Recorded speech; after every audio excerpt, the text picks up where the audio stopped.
নমস্কার, সকলে কেমন আছেন? আশা করছি সকলেই খুব ভালো আছেন ও সুস্থ আছেন। সেই সঙ্গে আমিও খুবই ভালো আছি। তো সব্বাইকে আরও একবার অনেক স্বাগত জানাই সাথী ভিলেজ লাইফে। আবারও একটি নতুন ভিডিও নিয়ে সবার সামনে চলে এলাম। আজকের ভিডিওটা এই যে মাঠের থেকেই শুরু করছি।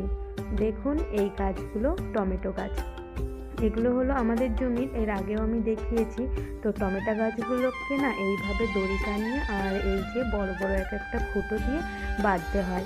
ওই মোটামুটি 4-5টা গাছ ছেড়ে ছেড়ে, না হলে একটা টমেটো গাছে এত পরিমাণে ফল আসে যখন কাঁচা অবস্থাতে থাকে। এইভাবে না বেঁধে রাখলে গাছগুলো ভেঙে চুরে একেবারে একাকার হয়ে যায়। সেই জন্য টমেটো গাছে এইভাবে খুঁটো দিতে হয়। আর এই যে শীতের সময় মাঠের সৌন্দর্যটাকে আরও অনেক গুণ বৃদ্ধি করে এই সর্ষের ফুলগুলো। তো দেখুন মাঠের যেখানে যেখানে সর্ষে গাছ আছে মোটামুটি বোঝাই যায় দূর থেকে। আর তারপরে এই যে একেবারে টাটকা ফুলকপি, কি দারুণ হয়েছে দেখুন। কিন্তু দুঃখের বিষয় এখন না এই সবজিগুলোতে একেবারেই দাম নেই। আসলে যখন চাষির ঘরে থাকে তখন আর ঠিক মতন পারিশ্রমিকটা চাষিরা ঘরে তুলতে পারে না। কিন্তু যখন চাষির ঘরে থাকে না, হিমঘরে থাকে, তখন ঠিক মুনাফাটা মহাজনে নিয়ে যায়। আসলে ওই যে কথায় প্রবাদ আছে যে গাধা শুধু নুনের বস্তা বয়েই যায় আর খেতে আর পারে না। তা এরকমই হলো চাষির কপাল। এই যে দাদা আমাকে বলছিল যে কফিগুলোতে এখন একদমই দাম নেই, আর যা হচ্ছে মোটামুটি খরচার পয়সাটাও উঠছে না। তো কি আর করা যাবে, যখনই চাষির ঘরে কিছুর দাম বাড়ে তখন সেটা সবার মাথাতেই ঘোরাফেরা করে কি করে কমানো যাবে। কিন্তু অন্য জিনিসগুলোতে যখন দ্রব্যমূল্য বৃদ্ধি পায় সেগুলো কিন্তু বেড়েই চলে, সেটাকে কমানোর কথা আর কেউই ভাবে না। তো যাই হোক, অনেকগুলো কথা বলে দিলাম, তারপরে বাড়িতে এসেছি। এই যে দেখুন আমন, ওকে এখন ও বায়না ধরেছে মেলায় যাবে। আসলে ক্রিসমাসের যে মেলাটা হচ্ছে সেই মেলাটা আমাদের কাছাকাছিতেই। হ্যাঁ,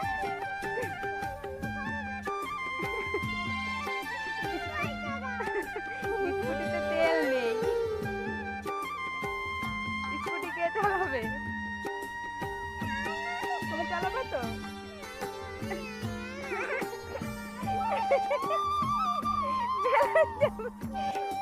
যা চটি ফেলে দে। তো আপনারা দেখতেই পেলেন আমন কীভাবে বায়না করছে মেলাতে যাবে বলে। তো তারপরেই এই যে মা দুপুরের বেলাতে রান্না করছিল চিকেন। তো অনেক দিন বাদেই আর চিকেন হচ্ছে। তারপরে এই যে মায়ের রান্নাটা হয়ে গেলে এখন দুপুরে খাওয়া দাওয়া হবে।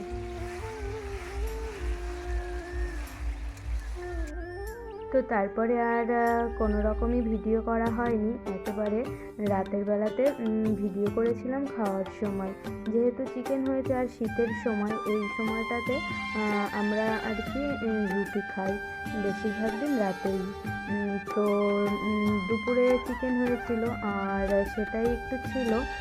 তাও এখন এই যে চিকেন, এখন রাতে খাওয়া হবে এই যে রুটি আর মাংস। আর শীতের সময় এই রুটি আর মাংস আমার কাছে তো দারুণ লাগে। আচ্ছা, কে কে এই কম্বোটা ভালোবাসেন অবশ্যই কমেন্ট করে জানাবেন।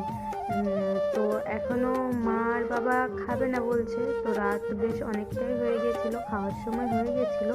তো বাবা যেহেতু একটু বাইরে আছে, বাড়িতে আসেনি, ওই জন্য মা আমাকে বলছে যে আমার মতন খেয়ে নিতে।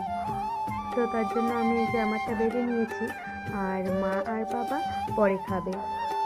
তো সব কিছু মিলিয়ে এই যে আজকের এতটুকুই ছিল ব্লগটি। পুরো ব্লগটি আপনাদের কেমন লাগলো সেটি অবশ্যই জানাবেন। আর যদি ভালো লেগে থাকে তাহলে অবশ্যই একটি লাইক করে দেবেন। আর হ্যাঁ, নতুন বন্ধু হয়ে থাকলে চ্যানেলটিকে সাবস্ক্রাইব করে আমার পাশে থাকবেন। সকলে সুস্থ থাকবেন, ভালো থাকবেন। আবারও দেখা হবে খুব শিগগিরই নতুন একটি ব্লগের সঙ্গে। ততক্ষণের জন্য বাই বাই।